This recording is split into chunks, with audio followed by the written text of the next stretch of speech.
Welcome to Eerie Bites of History, your daily serving of strange bites of the past. Today, we're diving into history with these 3 eerie stories, all of which happened on June 12th.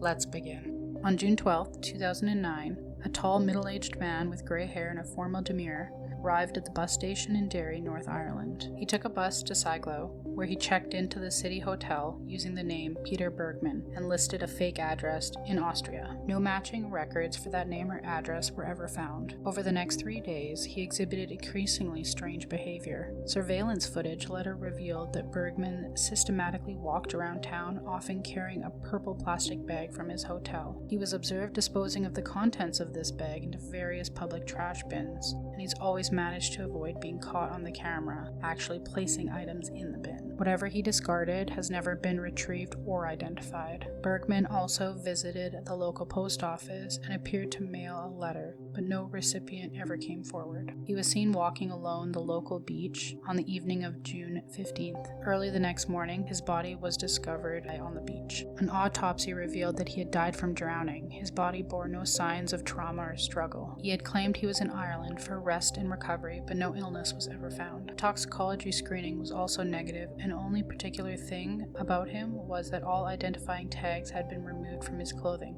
a clear attempt to erase any clues. Extensive international investigations yielded no leads. Interpol, Australian authorities, and numerous missing persons databases were consulted, but no match was ever found for fingerprints, dental records, or even his appearance. In the age of facial recognition and digital footprints, Peter Bergmann managed to become a ghost.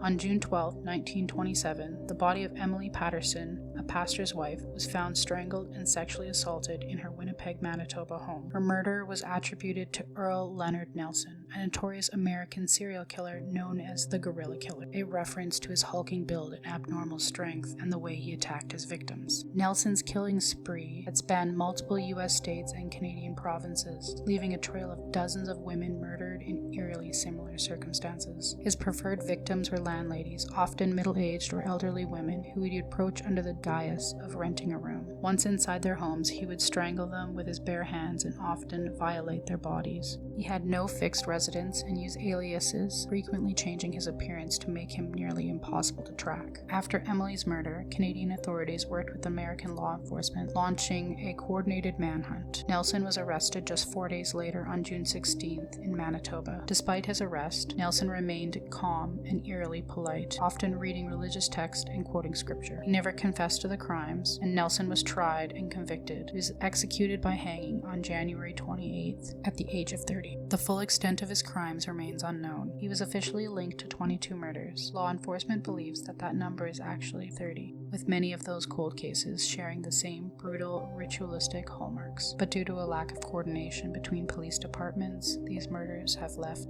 unsolved. On June 12, 1923, crowds gathered in New York City to witness one of the most breathtaking stunts in the whole career of the legendary Harry Houdini. Houdini was suspended 40 feet above the ground, hanging upside down in a straitjacket in a seemingly inescapable predicament. Thousands of onlookers filled the street below, craning their necks to watch the magician at work. To the amazement of all, within minutes, Houdini twisted, withered, and contorted his body in impossible ways until, as if defying gravity and logic alike, he freed himself from the heavy canvas restraints. The crowd erupted in cheers. It was another impossible feat from a man who routinely defied explanation. How did he do it so quickly? How could the human body, bound and inverted at such a height, endure the physical strain and disorientation without error or injury? More intriguing, Houdini had begun a public war against fraudulent spiritualists, debunking seances, exposing mediums, and challenging claims of the supernatural, while at the same time, his own stunts began to blur the lines of the physical and the otherworldly. Some began to wonder, was he merely the master of physical illusion, or was he tapping into something deeper? Years later, even Houdini's fellow magicians couldn't fully explain his methods. Although he left behind volumes of writing, much of which made his escape seem so seamless, was never disclosed, perhaps deliberately. Like your history snack-sized? Drop a comment with your favorite bite, and subscribe. Join us daily for your eerie dose of the past.